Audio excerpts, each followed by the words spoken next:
Бисмиллахир-рахманир-рахим. Алла Таалага чексиз мактоолор болсун. Жана акыркы пайгамбарыбыз Мухаммад Мустафа саллаллаху алейхи вассаламга Алланын саламы жана салаваттары болсун. Ассаламу алейкум, урматтуу мусулман туугандар.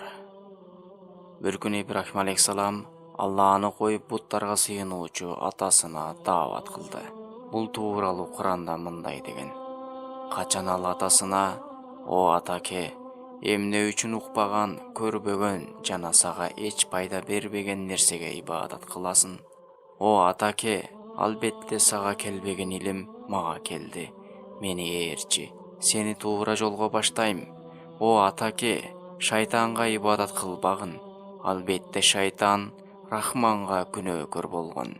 О атаке, албетте мен сени Рахмандан азап түшүүсүнөн жана шайтанга дос болуп калууңдан коркомун" деген эле. Ал: "Эй Ибрахим, сен менин кудайларымдан жүзү үйрөсүңбү?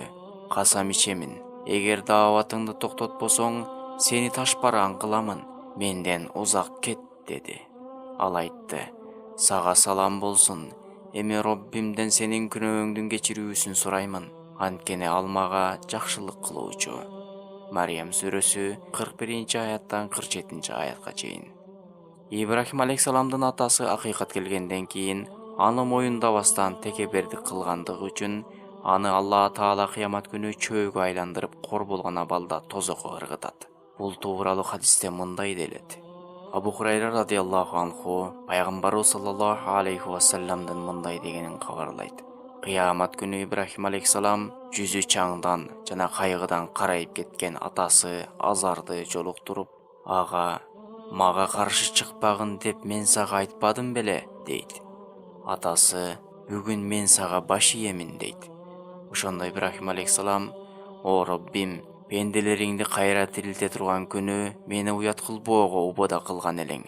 Бирок атамдын тозокко айдалышынан өткөн шерменделик барбы?" дейт. Алла Таала ага: "Чындыгында мен бейишти каапырларга арам кылганмын" дейт. Анан ага: "Эй Ибрахим, тиги бут алдыңдагы эмне?" дейт. Ал бут жагына карап, канга буланган чөөнү көрөт. Аны шыйрактан алып тозокко ташташат. Бухари. О бүгүнкү күндүн Алланы унуткан пенделери, азардын күнү силердин башыңарга да түшүп калуусунан алдын кыямат күнгө даярдык көрөлү. Ортого түшкөн пайгамбар Ибрахим алейхиссаламды атасына шапаат кылып колдоо көрсөтө албаган күндө сага ким колдоо көрсөтө алат? Бул жашоо өтө кыска. Көз ачып жумганча өтүп кетет. Ошол көз ирмемчелик кыска убакытта каалаганча тайраңдап тоң моюндук кылганыбыз албетте акылсыздардын иши эмеспи? Ойлонолу. Ассаламу алейкум ва рахматуллах ва баракатух.